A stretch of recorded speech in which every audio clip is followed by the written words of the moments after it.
મંગલમૂર્તિ મહાપ્રભુ શ્રી સહજાનંદ સુખરૂપ અંગો અંગયવલોકતા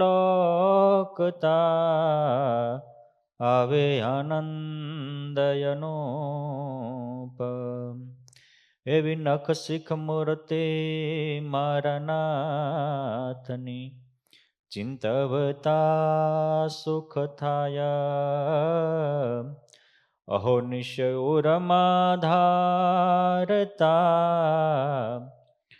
કરવો રહે નહીં કાયમ.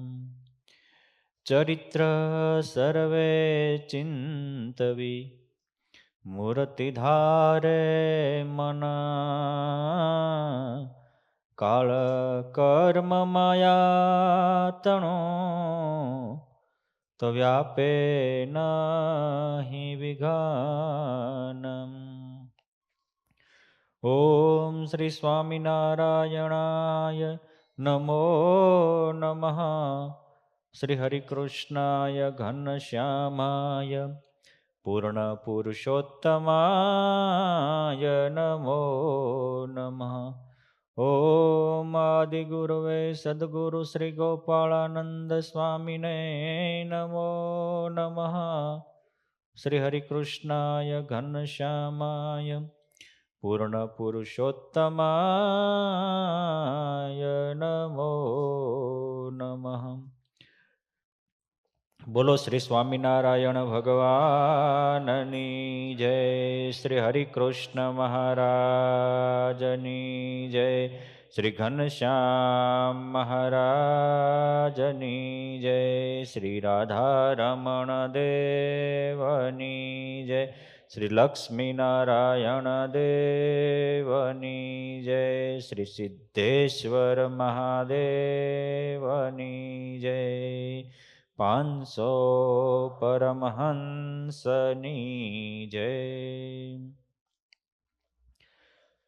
મંદિરમાં પ્રત્યક્ષ સ્વરૂપે બિરાજતા રાજાધિરાજ ટીંગાધણી ભગવાન સ્વામિનારાયણ તથા સિંહાસનસ્થ સર્વ દેવો અને ભગવાનને હૈયામાં ધારીને બેઠેલા આપ સૌ ભાવિક વાલા ભક્તો મુક્તોને હૈયાના હેતથી જય સ્વામિનારાયણ. વાલા ભક્તો, આજે 3 મે 2025 શનિવાર આ સ્વામિનારાયણ મંદિર જુનાગઢ જેવું ધામ છે. અહીંયા દેશ છોડીને વિદેશમાં આવેલા આ સૌ ભક્તોને ઠરવાનું ઠામ છે. જેટલું આપણે વસ્તુ હોવાથી લાભ નથી મળતો એનો લેવાથી મળે છે. હોય તો ખરો બધાને મનુષ્ય જન્મ છે, પણ મનુષ્ય જન્મનો લાભ કોક જ લે છે. તુલસીદાસજીએ રામાયણમાં એવું લખ્યું છે કે સંત સરલ સુજસ સુજાના ધરતી પર કે નમક સમાના. સાધુ સરળ છે, સુજાણ છે, યશસ્વી છે અને ધરતી ઉપરનું મીઠું છે. જય. ધરતી ઉપરનું મીઠું. આપણને એમ થાય કે મીઠાનું શું જરૂર, સાધુને મીઠાની ઉપમા આપી. હા, હમણાં તમે બધા જમવા જશો, કોઈ આઈટમમાં મીઠું ન હોય તો હે ગુણાતીતાનંદ સ્વામી કે સ્વાદ મધ્યે મીઠું. એ તમારે શાક હોય, દાળ હોય, ભજીયા હોય, ગોટા હોય, ચટણી હોય, જે હોય એમાં બીજું આગું પાછું હાલે, મીઠું તો જોવે ને જોવે. અર્થાત જેમ શાકમાં રસોઈમાં મીઠું સ્વાદ પૂરે છે, એમ સાધુ ધરતી ઉપર રહેલા તમામના જીવનમાં એક અલૌકિક સ્વાદ પૂરે છે. માટે ધરતી પર કે નમક સમાના. શું કામ? આપણા જીવનમાં એ સ્વાદ પૂરે છે, આપણા જીવનનો એક નવો રંગ લાવે છે, નવો ઢંગ લાવે છે. માટે સંતને મીઠાની ઉપમા આપી છે. મીઠું જેમ બધી જ રસોઈમાં સ્વાદ આપે છે, એમ આપણને સંતોનું જીવન, સંતોનું કર્તવ્ય સર્વ પ્રકારનો સ્વાદ બક્ષે છે. આપણે પહેલે દિવસથી કથા કરતા અલગ અલગ વિષય ઉપર કથા કરી હતી. ગઈકાલે આપણે વાત કરી હતી કે માણસ ધારે તો એની માટે કોઈ અસંભવ નથી, બધું શક્ય છે. ધારે એ માણસ સિદ્ધ કરી શકે. એકવાર એને નક્કી કરવું પડે, અર્થાત કમ્ફર્ટ ઝોનથી બહાર નીકળવું જોઈએ. આજે થોડી વાત મારે કરવી છે સંયમ અને સદાચારની. માણસ પોતે જ પોતાનો દુશ્મન બની અને પોતાનું સત્યાનાશ કાઢે છે. જે સંયમ અને સદાચાર ચૂકે છે, બ્રહ્મચર્યનો રાહ ભૂલે છે, એ જેમ જેમ મોટો થતો જાય એમ એમ મુંજારામાં વધતો જાય છે. મોટો થાય એમ યશસ્વી ને તેજસ્વી બનવો પડે, એની બદલે એ ટેન્શન અને હતાશા નિરાશાનો એક એમ કહે ને સ્થાન બની જાય છે. આવું ન બનવું હોય, સદા સુખિયા રહેવું હોય, સદા આનંદમાં રહેવું હોય, તો પ્રત્યેક વ્યક્તિઓએ જીવનમાં બ્રહ્મચર્ય પાળવું જોઈએ. અને જેને જેનો મહિમા સમજાય એ માર્ગે ચાલી શકે. ઉપનિષદમાં મંત્ર છે કે યદ ઈચ્છંતી બ્રહ્મચર્યમાં આચરિત. જે પરબ્રહ્મ પૂર્ણ પુરુષોત્તમ નારાયણને પામવા ઈચ્છતો હોય તો બ્રહ્મચર્યનું પહેલું પાલન કરે. બ્રહ્મચર્ય એટલે તનથી, મનથી અને આત્માથી એક વસ્તુ ઉપર, એક પરમાત્મા ઉપર કેન્દ્રિત થઈ જવું, અથવા તો તમે જે વિષય લીધો એ વિષય ઉપર કેન્દ્રિત થઈ જવું, એ બ્રહ્મચર્ય છે. ગીતાજીમાં લખ્યું છે કે ધ્યાયતો વિષયાન પુંસ સંગસ તેષુપજાયતે સંગાત સંજાયતે કામ કામાત ક્રોધોભિજાયતે. આમ પહેલા માણસ જ્યાં ભગવાનનું ધ્યાન ચિંતન કરવાનું હોય, ભગવાનની સ્મૃતિ રાખવાની હોય, એની જગ્યાએ જગતની સ્મૃતિ રાખે છે. ભ્રષ્ટ માણસ ત્યારે થાય છે કે ખોટી સ્મૃતિ રાખે છે. ખોટી સ્મૃતિ શું કામ રાખે છે? ખોટા નિર્ણય લેશે એટલે. તમે જેનો નિર્ણય લીધો હોય એની માટે જીવી શકો. બ્રહ્મચર્ય એ અમૃત છે, વાસના એ ઝેર છે. બ્રહ્મચર્ય મરદાને બેઠું કરી શકે છે અને વાસના જીવતાને મળદું બનાવી નાખે છે. જે મોટા મોટા પુરુષોમાં મહાન તાકાત આવી છે, તેજ આવ્યું છે, અમિત શક્તિ આવી છે, એ બ્રહ્મચર્યનો પ્રતાપ છે. એ ભગવાન સ્વામિનારાયણ હોય કે ભગવાન વેદ વ્યાસ હોય, એ જન્મે અને બીજે જ દિવસે એની માતા સત્યવતીને કહે કે મારે સંસાર નથી માંડવો, મારે સંયમનો રાહ લેવો છે, મારે સાધના આરાધના કરી અલૌકિક અનુભૂતિ મેળવવી છે. માં કઈ દુઃખ થાય તો યાદ કરજો, હું તમારે ત્યાં પ્રગટ થાય છે. હજી જન્મેલો નાનો બાળક આ તાકાત ધરાવે છે. અને એ શિપ્રા નદીને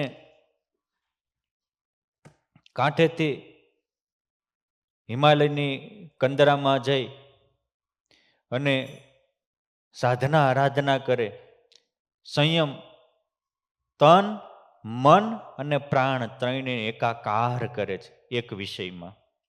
અને જ્યારે ત્રણેય એક વિષયમાં થાય ત્યારે માણસમાં અલૌકિક ઉર્જા પ્રગટ થાય છે. વિચારોનું કેન્દ્રીકરણ એ અનેક ઉર્જા શક્તિનો સ્ત્રોત છે. આમ કહીએ તો વિચારોનું કેન્દ્રીકરણ એ ઠાકોરભાઈ ઉપાસના છે, અને વિચારોનું વિકેન્દ્રીકરણ એ વાસના છે.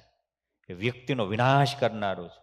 ઘડીક સ્ત્રીનું સુખ લેવું, ઘડીક ધનનું સુખ લેવું, ઘડીક જગતનું સુખ લેવું, ઘડીક ખાવાનું સુખ લેવું, આમ માણસ વિચલિત થઈ જાય છે.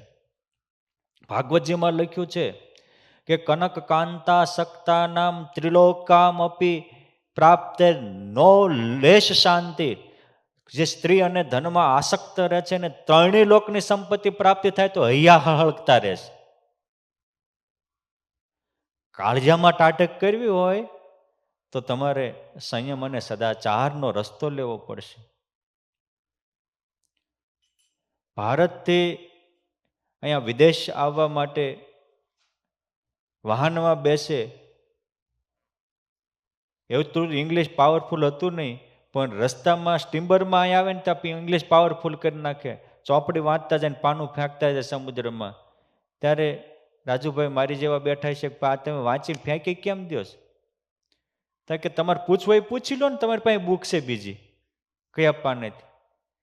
એ પેજ નંબર સાથે લીટી સાથે બોલી બતાવે. આટલા પ્રતિભા સંપન્ન વિવેકાનંદને કોઈ પ્રશ્ન પૂછ્યો તમારામાં આટલી તાકાત આવી છે, આવી ઉર્જા, મેધાશક્તિ છે, મેધાસ્તુ ધારણા, ધારણા શક્તિ છે, એનું રહસ્ય શું? ત્યારે એક જ શબ્દ આપે, બ્રહ્મચર્ય, સંયમ.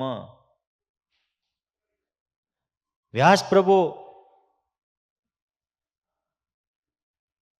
14 વર્ષની સાધના પછી જાગૃત થાય, ભૂત ભવિષ્ય વર્તમાન ત્રણેય કાળનું જ્ઞાન એને પ્રાપ્ત થાય. ને અમથા ન 18 પુરાણ લખાણા.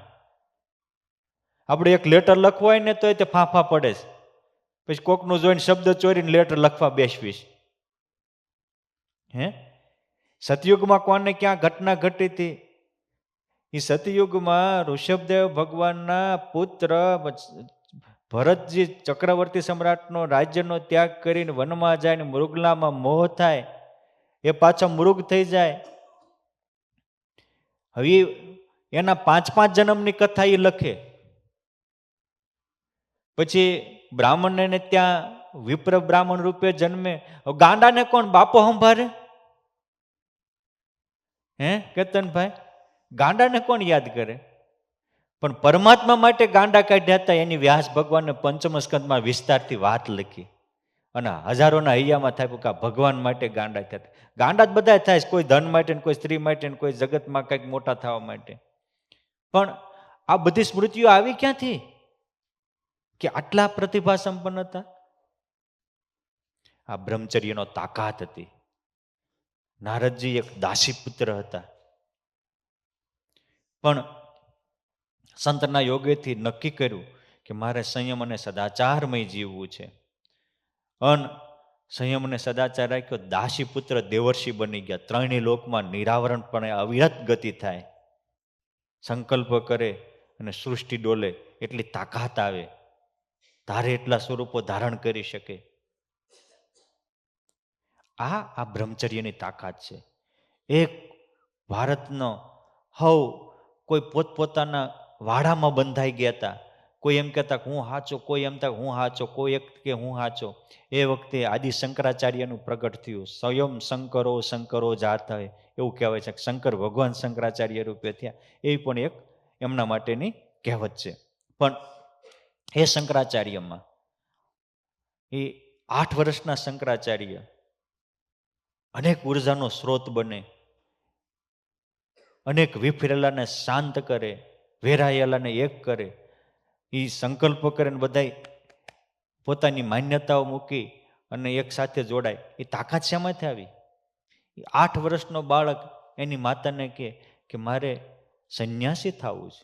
એની બા કે તું એકનો એક છો, કઈ રીતે સંન્યાસી થાય? એમાં ગામના પાદરમાં ખળખળ વહેતી નદીમાં નાહવા જાય અને 8 વર્ષના બાળકને મગર પગ પકડી અને જળમાં ખેંચવા માંડે. એની માતાના હોશ ઉડી જાય કે આ છોકરો જીવશે નહીં. અને તરત જ એ કે છે પ્રભુ મારા બાળકને બચાવો. ત્યારે 8 વર્ષનો બાળક બોલે કે માં સંન્યાસી થવાની રજા આપો ને તો ભગવાન મને બચાવે. હમથી હવે તો જાતા હારો બેટા, જો ભગવાન બચાવતા તો હું તને સંન્યાસી થવાની રજા આપીશ. અને જ્યાં શંકર સંન્યાસી થવાની રજાનું કે ને ત્યાં મગરી એનો પગ મૂકીને વહેતી થઈ જાય, બાલ એ બચી જાય. કારણ કે એને થવું હતું સંયમ રાખવો હતો, બ્રહ્મચર્ય રાખવું હતું, ભોગવીને જન્મ ભોગવવો નહોતો, સંયમ રાખીને જન્મ સાર્થક કરવો હતો. અને 8-10 વર્ષના સંયમ અને બ્રહ્મચર્યના રસ્તે ચાલે. 14 વર્ષે તો પ્રસ્થાનત્રય ઉપર ભાષ્યો રચે. જ્યાં જાય ત્યાં બધા પોતપોતાની માન્યતા મૂકીને એને ફોલો કરવા માંડે. આ તાકાત હતી બ્રહ્મચર્યની, આ તાકાત હતી સંયમની. સંયમ ભ્રષ્ટ થાય તો દેવો હોય કે ઋષિમુનિ હોય તો નિંદિત થાય. સંયમ ભ્રષ્ટ થાય તો અમેરિકાના પ્રમુખને તે આખી દુનિયાની સામે રડવાનો વારો આવે. માટે અને સંયમી હોય તો એક દાસીપુત્ર નારદ જેવા દેવર્ષિ બની જાય. એક મછવારાને ત્યાં જન્મેલા દાશરથી અને એને જન્મેલા એ મહર્ષિ વેદવ્યાસ ભગવાનનો અવતાર ગણાય. આટલી તાકાત આવે. કોઈ પણ મહાન પુરુષ હશે એના જીવનમાં જોજો. એ ભગવાન સ્વામિનારાયણ 11 વર્ષે ગૃહ ત્યાગ કરે. એને વનમાં હજી નાના બાલુડા જોગી હતા. બાંસીપુરના રાજા ઈલાને સુશીલાબે નવયુવાન કન્યાઓ આપવા તૈયાર થાય. બુટોલપુરના મહારાજા એને બધું દીકરીઓને રાજપાટ સમર્પણ કરવા થાય. ક્યાંય ધનમાં કે સ્ત્રીમાં ફસાણા નથી. આજે એટલે એ લાખોના કરોડોના હૈયામાં રાજ કરે છે. આ વિશ્વ ઉપર ભગવાન પણ એના આવા સદગુણોને લઈને પૂજાય છે. બાકી ભગવાન હોય અને એમાં ગુણ ન હોય, સારા કાર્ય ન હોય તો ભગવાનને ભગવાન કોણ માને? ભગવાન પણ એવા પરમાત્મા હોવા છતાંય તે મને તમને શીખવા માટે એ સદાચાર અને સંયમનો રસ્તો અપનાવે છે. એ ક્લેશ કંકાસથી દૂર રહી અને મર્યાદા અને પ્રેમનો રસ્તો અપનાવે છે. એનામાં એ તાકાત આવે છે. અનિલભાઈ, એ સામાન્ય વસ્તુની તાકાત નથી. એ 100 જણા બોલે, 1000 જણા બોલે. કાલે મેં વાત કરી હતી શતાવધાની બ્રહ્માનંદ સ્વામી, એની બ્રહ્મચર્યનો તાકાત છે. પોતે એવા સંયમી સદાચારી હતા. અને પુરુષોત્તમ નારાયણની ઉપાસના વિના સંયમને સદાચાર રહી શકે નહીં. કદાચ રાખ્યો હોય તો લાંબુ ટકી શકે નહીં. એ લગ્ન થયા પછી 1000 વર્ષ સુધી બ્રહ્મચર્ય પાળી અને ધ્યાનમાં બેસી જાય. અને એક કશ્યપ મુનિ જાગૃત થાય ત્યારે એના ધર્મપત્ની વિનંતી કે મહારાજા એક સારા પુત્રનું પ્રદાન કરો અને એમાંથી ગરુડ જન્મે. સંકલ્પ કરે. 33 કરોડ દેવતાથી કામ ન થાય અને એ ભગવાન આજ્ઞા કરે તો એ મંદરાચલ પર્વત લાવીને સમુદ્રની વચ્ચે થાપી શકે. એ સમુદ્ર મંથનની કથા છે.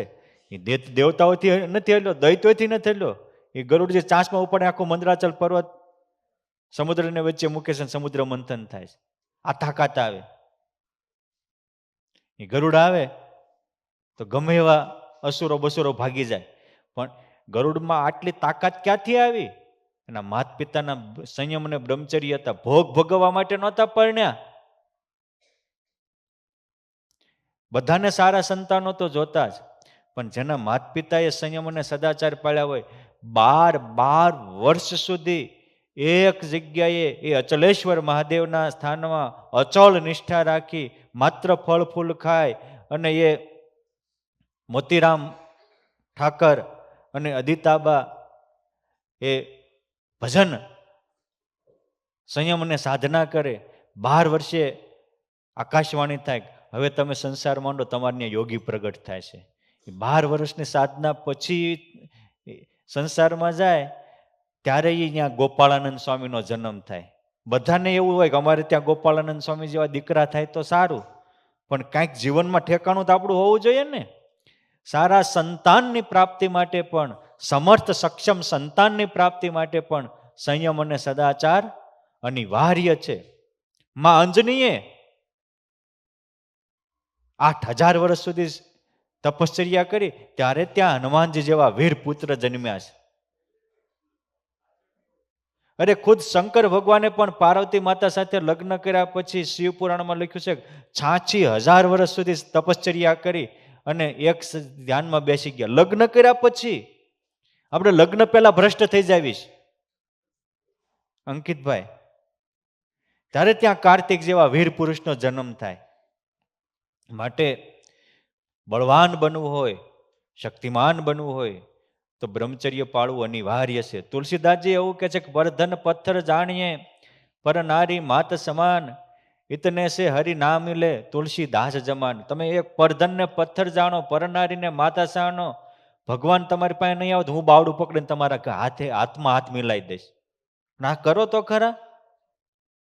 ભગવાન સ્વામિનારાયણ વચનામૃતમાં એમ કે નિષ્કામી પુરુષ હોય એને અમારે અણુ માત્ર છેટું રહેતું નથી. ખાલી એક જ તમે નિષ્કામી વર્તમાન રાખો, હું તમારી ભેગો ફરીશ. એ પુરુષોત્તમ નારાયણના પરમહંસો એવા મહાનિષ્કામી હતા, એટલે પુરુષોત્તમ નારાયણ એ જાય ત્યાં વાહે જતા. એ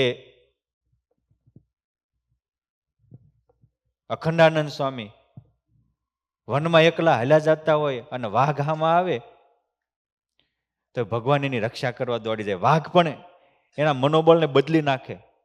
આ તાકાત સંયમ અને સદાચારની છે, એની હારે ભગવાન ફરે છે. નરસિંહ આનંદ સ્વામી વનમાં જઈને ધ્યાનમાં બેસી જાય, હિંસક પ્રાણીઓ વાઘ આવે મારવા તૈયાર થાય, પુરુષોત્તમ નારાયણ પ્રગટ થઈ અને 2 હોટી મારી અને હિંસક પ્રાણીઓને ભગત, અરે સ્વામી ધ્યાન કરો, તમારી જેવું ધ્યાન ઉપાસના કરતા સંયમ સદાચારી હોય એની પગલે પગલે પાછળ હું ફરું છું. ખુદ ભગવાન ભાગવતજીમાં પણ એવું બોલે કે એવા જે પુરુષ છે યદ પાદ રજસા પુનાતિ ભુવનમ તર્યમ, એ એની હાલે તો એને પગરસથી ત્રણેય ભવનને પાવન કરે છે. અનુવ્રજામ્ય હમ સંતતો ગતમ, એવા બ્રહ્મચર્યવાન નિષ્ઠાવાન સાધુ હાલે એની પાછળ હું હાલું. શું કામ કે એવા સાધુની રજ મારા માથા ઉપર આવી જાય, હું પણ પાવન થાવ. ભગવાન પણ એવા પુરુષની કદર કરે છે. ખુદ વ્યાસ ભગવાને આ નોંધ કરી છે, કારણ કે એને પોતે પોતાના જીવનમાં સંયમ અપનાવ્યો છે અને સંયમી માટે શરૂઆતમાં પણ કેટલા તલપાપડ રહે છે એ બતાવ્યું છે. ઈશ્વર પ્રાપ્તિનો મહાયજ્ઞ બ્રહ્મચર્ય છે. અનેક પ્રકારની સ્મૃતિ રાખવાનો મહાયજ્ઞ બ્રહ્મચર્ય છે. શક્તિમાન અને યશસ્વી ને તેજસ્વી બનવાનો મહાયજ્ઞ બ્રહ્મચર્ય છે. માણસ આ બાળક હોય વંશ કે કાનુડા જેવા, 7 વર્ષ સુધી બાળકને પોતાની સ્મૃતિ નથી હોતી. આપણા જીવનમાં પણ જો સત્સંગ જીવન નોંધ કરે છે કે આપણે નાના હોઈએ 7 વર્ષ સુધી આપણે મમ્મી પપ્પા બધા ગયા હોય, કાંઈ ખબર ન હોય, પણ 7 વર્ષથી એની સ્મૃતિ ચાલુ થાય વંશ. અને પછી એ જ્યારે 13-14 વર્ષનો થાય ત્યાંથી 22 વર્ષની ઉંમર, એનામાં 7 થી 13-14 વર્ષ એની પોતાની સ્મૃતિઓ પ્રાપ્ત થાય છે. એ 13-14 વર્ષથી 22-23 વર્ષ સુધીનો ગાળો છે એ એના માટેની નિર્ણય કાળ હોય છે. અને એ વખતે એનામાં શરીરમાં અમુક પ્રકારની વિકૃતિઓ આવે છે, હોર્મોન્સ પેદા થાય છે. એને આપણે શુક્રાણુ કહીએ. કોઈ પણ વસ્તુ એનો મહિમા સમજાય તો જ ટકી શકે. સંપત્તિનો મહિમા હોય એ પૈસો બચાવી શકે, પરિવારનો મહિમા હોય કુટુંબની એકતા બચાવી શકે. એમ જેને બ્રહ્મચર્યનો મહિમા હોય એ બ્રહ્મચર્ય બચાવી શકે, એનો મહિમા જ ન હોય શું બચાવી શકે? આપણું આ શરીર છે 7 ધાતુનું બનેલું છે. રસ, લોહી, માંસ, મજ્જા, નાડી, અસ્થિ અને શુક્રાણુ.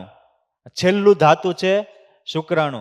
કે એક શુક્રાણુમાંથી બીજા અનેક એના જેવા નવા જીવ પેદા કરવાની તાકાત છે, બીજી 6 ધાતુમાં નથી. એ શુક્રાણુ ધાતુ છે એ કચરું નથી, ઉત્તમમાં ઉત્તમ તાકાત છે. આપણે માણસ, કાલે અમે બેઠા હતા, મને ધર્મેશભાઈએ પૂછ્યું તો આજે ધર્મેશભાઈ હોય કે કંઈ દેખાતા નથી, કદાચ રસોડામાં હશે.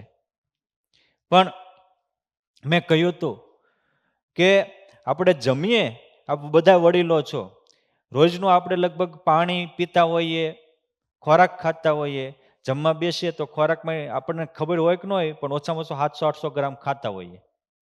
ન મનાતું હોય તો આજે બધાને પ્રયોગ કરવાની છૂટ છે. હો જમ્યા પહેલા વજન કરી લેવાનું, જમીન વજન કરવાનું. તમારે 800-900 ગ્રામ ન વધી જાય મને કહેવાનું. એ આપણે ખોરાક અંદર ગયો એનો જ વધ્યું ને, કે બીજો કોઈ વધે? આપણે ખોરાકમાં બધું જ હોય. પછી આપણે છાશ પીધી હોય, દાળ ભાત ખાધા હોય, શાક ખાધું હોય, રસ પીધો હોય, જે હોય છે, પણ મૂળ તો ખોરાક જ છે ઠાકોરભાઈ. એટલે એમાં એ પાછા આપણે 2 કે 3 ટાઈમ લેતા હોઈએ. એટલે 1.5 કિલો વજન તો, અને પાછો ટાઈમ મળે ત્યારે કંઈક કચોડ બચોડ ખાતા જ હોય. મોઢું બંધ આપણે રાખવી તો ભાઈડે છે ને, આપણું મોઢું ચાલુ જ હોય. એટલે થોડીક જેને બ્રહ્મચર્ય નો મહત્તા સમજાવું છું, પછી એને સિદ્ધ કરવાના ઉપાય કહીએ. પણ સમજવા જેવો પોઈન્ટ છે કે આપણે 3 થી 4 લીટર પાણી પીતા હોઈએ, 1 થી 1.5 કિલો જેટલું ખાતા, એટલે લગભગ આપણી બોડીમાં ડેઈલી આપણે 4 થી 5 કિલો જેટલું વજન નાખતા હોઈએ. એમાં આપણું શરીર રાખે છે કેટલું? બોલો. હે? આ તો કાલનું શીખેલું બોલે છે. હા, મને કાલ કે કોઈ 1 કે 200 ગ્રામ રાખે ને 1 કે 300 ગ્રામ રાખે ને, હે 1 કે 100 ગ્રામ રાખે. મેં કીધું રોજનું 100 ગ્રામ થાય તો 10 દીનો કિલો થાય, મહિનાનો 3 કિલો, મહિને 3 કિલો વધતો એ જાય ક્યાં? હે 12 મહિને કેટલા કિલો વધી જાય? પછી મેં કીધું કાંઈ પણ વસ્તુ હોય એ આપણે રોજ કરીએ છીએ, પણ વિચાર્યા વગરની કાંઈ ખબર નથી પડતી. ગુણાતીત આનંદ સ્વામી કે આપણું મોઢું છે એમાં આમ તો નિયમ એવો હોય કે હેઠે ખાંડણીઓનું, ઉપર હાંભેલું હોય ખાંડવાનું. આપણું મોઢું છે ઊંધું ખાંડે, ઉપર ખાંડણીઓને હેઠે હાંભેલું. સમજો ખાતા હોય તો આમ એટલી દાઢી જ ખાંડતું હોય ઉપરના. પણ સ્વામી કે વિચાર્યા વગર કાંઈ ખબર પડે નહીં. અને સ્વામી તો એવું બોલ્યા, એ કે મોટા થઈને પ્રભુ ભજવા, અગર નવરા થઈને પ્રભુ ભજવા અને નવરા થઈને સંયમને સદાચાર શીખ્યું, એવી કોઈ આશા જ ન રાખવી. અને સ્વામી કે જ્યાં એક ઘડીનો નિર્ધાર નથી એની માટે જે માથા કાપે છે, અને જ્યાં ગયા પછી ફરીને ફેરવણી નથી એની માટે કોઈ આદર જ નથી કરતો. આટલો જીવ જાડધારો થઈ ગયો છે. એને સાધુ સમજાવી અને ઉત્તમ કોટીનો મહામાનવ ને મહામુક્ત યજસ્વી તેજસ્વી બનાવે છે. એ ભગવાનને સાધુની આપણી ઉપર મોટી કરુણા છે. કહેવાનું કે 1 કિલો હોય એમાંથી આપણું શરીર માત્ર 1 કે 1.5 ગ્રામ રાખે છે. 1000 ગ્રામમાંથી 1 કે 1.5 ગ્રામ રાખે છે. અને 1 કે 1.5 ગ્રામ રાખતું હોય તો તમે સમજો કે આપણું શરીર છે એ આપણે રોજનું સમથિંગ 5 કિલોનું એવરેજ રાખો, એટલું ખાતું હોય અને 1.5 ગ્રામ રાખે તો 700 ગ્રામ થાય. બરાબર? 700 ગ્રામ રોજનું હોય, 7 ગ્રામ, 700 ગ્રામ માત્ર 7 ગ્રામ, તો મહિનાનું કેટલા ગ્રામ થાય? 30 સત્તા હે 210 થાય ને? હા, તો 12 મહિનાનું 2 કિલો થાય, 2100 ગ્રામ. બરાબર? લગભગ કોકની વિરલાની જ બોડી 12 મહિને 2 કિલો વધતી છે. અને આવા નાના બાળકોની. બાકી મોટા થયા પછી એટલી બધી વધે જ નહીં. દર મહિને વર્ષે 2 કિલો વધતી હોય તો ઠાકોરભાઈ તમારે વધે છે કે ઘટે છો? હે ખાવ તો છો જ. હે મારે એ કહેવું છે કે શરીર પણ પોતાને સારું રાખવા કચરું ઝાઝું કાઢી નાખે છે, ત્યાર થોડુંક રહે છે અને એટલે સ્વસ્થ રહે. હવે હમણાં કચરું રાખે ને લોહી કાઢી નાખે તો? ભગવાને શરીરને પણ આપણો ગુરુ આપ્યો છે. દત્તાત્રેય ભગવાનના 24 ગુરુમાં પહેલો ગુરુ એનો દેહ છે. કે દેહ શું છે? તો કે શરીર પણ એવું છે, સારું રાખે છે ને કચરું કાઢી નાખે. કેટલું કચરું કાઢવું પડે છે? બહુ ઝાઝું કાઢવું પડે. દરેક મહાપુરુષોની મહાનતા એ છે કે એને કચરું કાઢી જ કર્યું છે. એક્શનનું રિએક્શન આપ્યું જ નથી, એને કરવાનું કર્યું જ. પ્રહલાદને એના બાપાએ કેટલી વાર ન કરવાનું કર્યું, સમુદ્રમાં ફેંક્યા, પર્વત ઉપરથી ફેંક્યા, સર્પના રફાડા ઉપર મૂક્યા. એને એને એના બાપાને કોઈ રિએક્શન આપ્યું જ નહીં. એને કરવું હતું એ સંયમ અને સદાચાર રાખીને ભજન કરી રાખ્યું.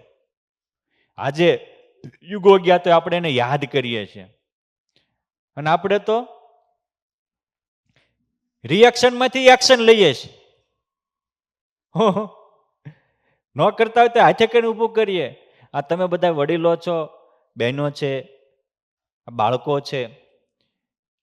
માણસ હોય તો ક્યારેક કાયમ આપણું ધાર્યું બધા કોઈ ન કરે. આપણો દેહ નથી આપણું ધાર્યું કરતો, ક્યારેક અડધી રાતે ઉઠાડે છે, બરાબર ને? તો કોક બાજુવાળા ન કરે તો એને મોટા મને મૂકી દેવું, કચરું કાઢી નાખવું. એટલે હારું યાદ રાખવું તો હારા થશું. આંધળાના આંધળા એટલું દુર્યોધને યાદ રાખ્યું એટલે ખરેખર આંધળો થઈ ગયો, દેખતો જ તોય, અને મર્યો અને મારે આખા કુટુંબને. આ ખોટું યાદ રાખ્યું, કચરું મગજમાં ભર્યું ને એટલે. બાકી પાંડવો એની કેટલી મદદ કરી હતી. આ એટલું જ વિચારવાનું હતું કે ભાઈ આને દ્રષ્ટિ ભેદ થઈ ગયો છે એટલે હું તો દેખતો છું તો મને આંધળો દેખે છે. એ એની દ્રષ્ટિ ભેદ છે, મારે હું એટલું કરી નાખ્યું હોત તો. તમે જોજો, આપણને એમ થાય દુર્યોધને આ ભૂલ ન કર્યો તો સારું, પણ આપણે એ જ ભૂલું કરતા હોઈએ. આપણા પરિવારજનોમાં બધે પ્રશ્ન ક્યાં ઊભા થાય છે? ત્યાં જ ઊભા થાય છે ને. ખોટું યાદ રાખીએ છીએ. આપણને કેટલી મદદ કરી હોય, કેટલું સારું માર્ગદર્શન આપ્યું હોય, સારું ભૂલી જાવી. આ મમ્મી કથા કરતા કેટલું સારું કીધું હોય, પણ એકાદી વાત કંઈક તમને ન ગમતી આવી હોય ને તો એ જ મગજમાં રાખો કે સ્વામીએ તે દી આવું કીધું. સ્વામીએ બીજું કેટલું કીધું હતું, 99% સારું કીધું હતું, 1% કચરું ક્યાં પકડે છે? અને આ કચરું પકડનારા જ કચરું થઈ જાય છે. સારું પકડનારા હોય એ તો વિશ્વનીય બની જાય છે. માટે મારે એ કહ્યું છે કે શરીર આપણો ગુરુ છે. હવે એ 1 કિલામાંથી 1 કે 1.25 ગ્રામ જેટલું રાખ્યું, એમાંથી પેલો રસ બને. ખોરાકમાંથી જ રસ ઉત્પન્ન થાય છે. આપણે ચાવતા હોઈએ ને એમાંથી પછી લોહી બને. એનું પાછું એમના મંથન પમ્પિંગ થતું હોય બધું શરીરની કુદરતી પ્રક્રિયા પ્રમાણે. એમાંથી લોહીમાંથી માંસ બને, એમાંથી નાડીઓ બને, એમાંથી મજ્જા બને, એમાંથી મેદ બને, એમાંથી હાડક્યા બને. અને આખી બોડી ક્લિયર થાય પછી જે શેષ વધ્યું કહેવાનું કે 1 કિલામાંથી 1 ગ્રામ, એમાંથી આ 6 વસ્તુ બન્યા પછી છેલ્લું ધાતુ બને એ શું છે? શુક્રાણુ. જે મૂર્ખ હસ્તક્રિયાથી આને વેરી નાખે છે એ પોતાની જિંદગીને બરબાદ કરી નાખે છે. માટે અને ખાસ આ સાચવવા જેવો સમય હોય છે જય 14 થી 22 વર્ષનો. લગભગ દારૂડિયા, લગભગ વ્યસની, લગભગ જીવનને આડે રસ્તે ફાંટેલા, એનો મોસ્ટ ઓફ સમય આ હશે 14 થી 22 વર્ષનો કાળ. અને આટલો કાળ હાચવી લીધો, એની લાઈફ હચવાઈ જાય છે. તમારે વડીલોએ તો વાંધો નથી, પણ તમારા દીકરાઓને, પરિવારજનોને હાચવવાની જરૂર છે. અને એ દીકરાઓના સંસ્કાર હચવાય, સંયમ અને સદાચાર હચવાય. તમારા દીકરા પણ વિવેકાનંદ સ્વામી જેવા પ્રતિભા સંપન્ન બને, ગોપાળાનંદ સ્વામી, બ્રહ્માનંદ સ્વામી જેવા, દાદા ખાચર ને પર્વતભાઈ જેવા બોલે, 24 અવતારો સંકલ્પ કરીને હાજર થાય એવા મહાન બને. એટલા માટે રમેશભાઈ જેવા મહાપુરુષે વિચાર કરી આપણા સંસ્કાર ટકાવવા માટે આ સ્વામિનારાયણ ધામનું નિર્માણ કર્યું છે. માહોલ વિના મજા ન આવે. કાંઈ પણ કરવું હોય તો માહોલ તો જોવે ને. તો મહાભારતના યુદ્ધના 13મા દિવસે કૌરવોએ કૂટનીતિ વાપરી, ચક્રવ્યૂહ રચી, અર્જુનને એક બાજુ બોલાવી અને અભિમન્યુને ફસાવી અને મારી નાખ્યો બધાએ ભેગા થઈને. નિયમ તો એવો હોય એક યોદ્ધા સાથે એક જ લડી શકે, પણ બધાએ દ્રોણાચાર્ય, કર્ણ, અશ્વસ્થામાં, દુર્યોધન બધા ભેગા થઈને એક નાના છોકરા ઉપર તૂટી પડ્યા. નિયમને બધા નેવે મૂકી દીધા. અને જે પોતે નિયમને નેવે મૂકી શકતો હોય એને તમે નિયમમાં રહેવો એમ કહેવાનો અધિકાર જ નથી. હું જે પોતે પરાઈ નારી જોઈને જેના નેણા આમ તેમ ડોલે અને ઊભો થઈને બ્રહ્મચર્ય ઉપર બોલે, હું ધૂળ અસર થાય? પોતામાં જ સંયમને ઓલું હોવું જોઈએ ને. એટલે મહાભારતના યુદ્ધમાં રથનું પૈડું ખૂટ્યું ત્યારે કર્ણ કહે છે કે સાંભળો સાંભળો, અર્જુન રથમાં છે અને હું રથ હેઠો છું. કે રથ હેઠાની વાળી થાશ? કૃષ્ણ ભગવાન કે રથ હેઠા વાળી થાશ કે અત્યારે? ઓલા એક નાના છોકરાને તેર હાથ તૂટી પડે તેથી તારો યુદ્ધના નિયમ ક્યાંય ગયા? ભાઈઓની પત્ની એ માતા તુલ્ય ગણાય, એને સભામાં ઢળીને લાવ્યા દ્રૌપદી, તેથી તારા નિયમે ક્યાંય ગયા હતા? આજ બોલે અર્જુનને કે ઠોક ઉડાડ નાખ માથું. કહેતા તમે નિયમ ભ્રષ્ટ થયા હો અને બીજા નિયમ રાખવાની વાત કરો, ભગવાન તમારું નહીં સાંભળે. એ અર્જુનનું સાંભળે છે. કેમ છે? નિયમ પાળી નિયમ પાળવાનું કહેતા હતા. ખુદ હી જલાવીના ઓર ન લાગે રંગ, પ્રથમ તો પતંગ જલે પીછે જલે, ખુદ પ્રથમ તો પતંગ જલે પીછે જલે પતંગ, ખુદ હી રંગાયા વિના ઓર ન લાગે રંગ. અગ્નિ પહેલા પ્રગટે છે, પછી પતંગિયા એમાં હળગ્યા છે. એમ જે પોતે જગ્યા હોય એનાથી બીજા જગે. એટલે આપણી કોઈ સંતની પંક્તિ છે કે જ્યોત છે જ્યોત જલાતે ચલો. એ જ્યોત જગતી હોય બીજી જગ્યા ને. એમ અહીંયા અનુભવ કામ કરતો હોય છે. મારો પોઈન્ટ કેવો છે કે માહોલ મજાનો છે. અભિમન્યુનો વધ થયો, અર્જુને પ્રતિજ્ઞા લીધી કે મરેલા મારા દીકરા ઉપર લાત મારનારી અર્જુન જોઈ ગયો જયદ્રથ, એનું કાલ હાન થાય તેમ ધરથી મસ્તક જુદું કરી નાખું. એટલે કૌરવો તો રાજી થઈ ગયા, તાળીઓ મીંડ્યા પાડવા કે ખાલી આપણે તો એક જ તે હવે આજે એક દિવસ જયદ્રથને હાચવી લેવાનો છે, અર્જુન એના પગવા નહીં દેવી. અને અર્જુન ગયા એટલે પૂરું થઈ ગયું, મહાભારત જીતાઈ ગયું. હા, એ કાનુડો હારેસ, કાનુડો એ કઈ એમ જવા દે? બધું જાણે, કળથી છળથી બળથી કરી શકે નહીં, કોઈ લે ખેંચી મને લાખ ના આપે ઈશ્વર હોય. એ ભગવાને જયદ્રથને જાતા હતા એને હવે હવારમાં તો અર્જુન બળમાં હતો, પાથરા પાડે માથા ભોડા ઉડાડતા, સીધું સહસ્ત્રાર્ધાન બાણ મૂકી એકારે 1000 ભોડા ઉઠા. એ અર્જુને 14મા દિવસે એક દિવસના યુદ્ધમાં મહાભારતમાં વ્યાસ ભગવાને લીધું છે કે એને 3 લાખ યોદ્ધાને મારી નાખ્યા. એટલા માણસો ઉડાડે, કારણ કે રસ્તો જ ક્લિયર કરવાનો ને. પણ તોય તે આંબી શક્યા નહીં. અને સૂર્યાસ્ત થવા આવ્યો એટલે હવે સૂર્યાસ્ત થઈ ગયો. ભગવાને પોતાની શક્તિથી સૂર્યગ્રહણ તેથી કર્યું. જેમ ગોપાળાનંદ સ્વામી શક્તિથી ગ્રહણ અટકાવ્યું હતું, એમ કૃષ્ણ ભગવાને પોતાની તાકાતથી ગ્રહણ કરી દીધું. એ તાકાત છે, પરમાત્મા છે. એટલે એને એમ થઈ ગયું સૂર્યાસ્ત થઈ ગયો છે. અને ઈર્ષ્યાળુ છે ને એ કોકને હળગતામાં ઘી નાખવા જ તૈયાર હોય, એ કઈ બચાવવા તૈયાર ન હોય. બધા આવી ગયા, એ કે હા કે વેત નહોતો તો હું કામ પ્રતિજ્ઞા લીધી, નપુંસક હવે હળગી જા, આમ કર તેમ કર. અને ઓલો જયદ્રથ તો સૌથી પહેલા આવી ગયો કે હવે તો અર્જુન હળગવાનો છે. ભીમ કૃષ્ણ ભગવાનને પાસે જઈને કહે છે કાંઈક કરો, આ ભાઈ મરી જાય, અમે શું કરશું? હજી હારો કર્ણ જીવતો છે, બીજાને તો હું ઠોકી પાડું ગદાએ, પણ કર્ણને ન પોગી શકાય. એની સામે તો અર્જુન જો ભગવાન કે થાય થાય શું થાય છે? આ ભાઈ ચિત્તા ખડકીશ કે માહોલ બનાવું છે, માહોલ બનાવું. ઓલાને હણતાડી દીધો તેને આમ સુધી પોગવા જ દો. આપણને એવું લાગે શું કરતા હોય, એ ભગવાન માહોલ બનાવતા હોય. એ અર્જુન મત્સ્યવેદ કરવા જાય ત્યારે ભગવાન કે સાંભળ, આ રીતે ચડજે, આ રીતે પગ રાખજે, આ રીતે અનુસંધાન કરજે, આ રીતે માછલાને આંખમાં નિશાન સાંધજે, અનવિંદજે. અર્જુન કે બધું હું કરું તો તમારે શું કરવાનું? કે તારથી ન થાય મારે કરવાનું. કે બધું હું જ કરું છું, તમારે શું કરવાનું? ભગવાન કે સાંભળ અર્જુન, મારે શું કરવાનું એ બોલમાં. આ હેઠે પાણીમાં જોઈને ઉપર માછલું વીંધવાનું. પાણી હલતું હોય ત્યાં સ્થિર કેમ થશે? એ હેઠે પાણી સ્થિર હું રાખીશ અને ઉપલું નીચે તારે પાડવાનું. હે એમ આપણે કંઈક કરતા હોય તો ભગવાન આપણેથી ન થાય એવું ઈ કરી દે, પણ કંઈક કરવું જ પડે ને. અર્જુન ન્યા ન પગી ગયો તો માહોલ ઉભો કરીને જયદ્રથને પાસે બોલાવી લીધો. અને જેવો જયદ્રથ પાસે આવ્યો એટલે ભગવાને આમ સંકલ્પ કર્યો ત્યાં ગ્રહણ અટકી ગયું, સૂર્ય દેખાણો. એટલે કે ભાગો ભાગો, માહોલ તૈયાર થઈ ગયો છે, હવે મર્યો જ. ભગવાન કે ઉપાડ કાળજર અને સાંભળ, સામે વાયાવસ્ત્ર પણ લેજે.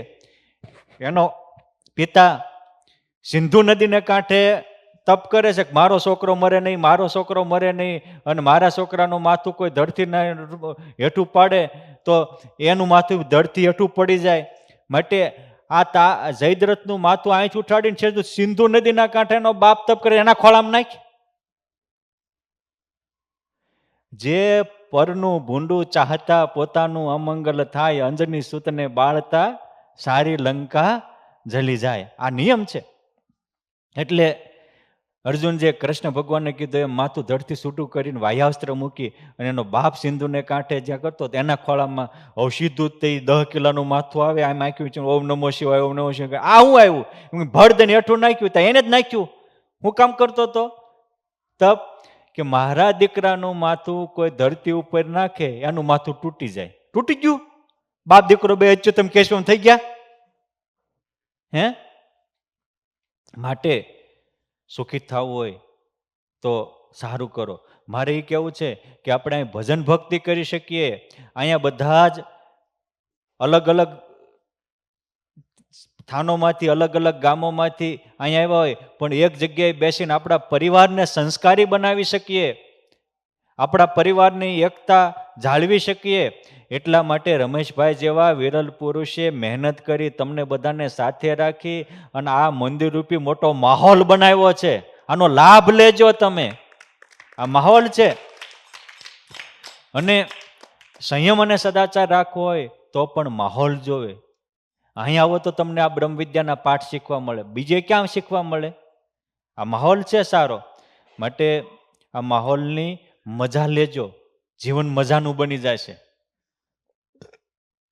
પોઈન્ટ 3 કે આપણા દિલમાં એવું હોવું જોઈએ કે મારે બ્રહ્મચર્ય પાળવું. મેં કીધું ને કે શુક્રાણુ આટલું મહત્વનું છે, એને કચરું કઢીને કાઢી નાખતા નહીં.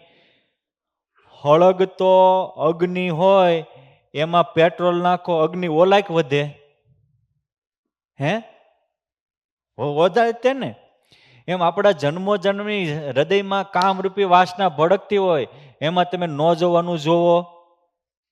આજે તો આ મોબાઈલ છે ને એમાં તમારે આખી દુનિયાનું કચરું આવે છે. એનો દુરુપયોગ કરો એટલે મરો સમજો. સૌથી પહેલા માણસ ખરાબ જોવે છે, પછી એના ખરાબ વિચાર આવે છે. એટલે જ્યારે બ્રહ્મચર્ય તમારે પાળવાનો ઉપાય કહું છું કે શ્રવણમ નહીં, શ્રવણમ, કીર્તનમ, કેલી, પેલું દર્શનમ. ખરાબ જોવાનું બંધ કરો. નકરું ખરાબ જોયા કરશો. શિક્ષાપત્રીમાં ભાંડ ભવાયા જોવાની ના પાડી છે. આ મોબાઈલમાં આવતા ભાંડ ભવાયાના મા બાપ છે. 70 ભાંડ ભવાયા કરતા આ ડેન્જર આમાં આવતું હોય છે. માટે હું મોબાઈલ ત્યાગ કરવાનું કહેતોય નથી અને તમે કોઈ ત્યાગ કરો એમ પણ નથી. પણ સારો ઉપયોગ કરો એવું તો કહી શકું ને. અને પ્રત્યેક વ્યક્તિ મહાન બન્યા છે એનું કારણ એ છે કે એને સદુપયોગ કર્યો છે પોતાના સાધનોનો અને જીવનનો. અને ખરાબ બન્યા છે એને એનો દુરુપયોગ કર્યો છે. 3 શબ્દ છે: પ્રકૃતિ, વિકૃતિ ને સંસ્કૃતિ. પ્રકૃતિ એ દરેક માનવીનો સ્વભાવ છે. કોઈની તેજ પ્રકૃતિ હોય, કોઈની ઠંડી પ્રકૃતિ હોય, કોઈ ઉતાવળિયો હોય, કોઈ ઢીલો હોય, કોઈ તેજસ્વી હોય, કોઈ ટાઢો હોય, કોઈ આ બધી પ્રકૃતિ પ્રમાણે હોય. કોઈ બુદ્ધિશાળી હોય, કોઈમાં થોડી મંદ બુદ્ધિ હોય. આ બધી પ્રકૃતિ છે.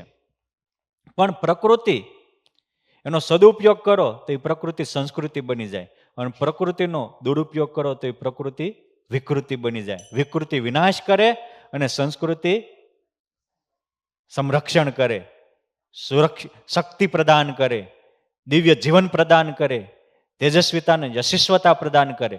માટે આપણી પ્રકૃતિ સંસ્કૃતિ બને એ બહુ જરૂરી છે. અને સંસ્કૃતિ બનાવવા માટે સદુપયોગ કરો. મોબાઈલમાં સારું મોડું બે આવતું હોય. મોબાઈલ ખરાબ નથી, વાપરનારો ખરાબ હોય એટલે એનો ખરાબ ઉપયોગ કરે છે. ભગવાન સ્વામિનારાયણ એક બહુ સરસ ટચુકડી વાત કહેતા જેવી પસંદગી એવી પ્રાપ્તિ. આપણી પસંદગીની પ્રાપ્તિ થાય છે. જે બ્રહ્મચર્ય પાળવું હોય તો પેલા સારું પસંદ કરવું પડે. એક બાપને 2 દીકરા હતા.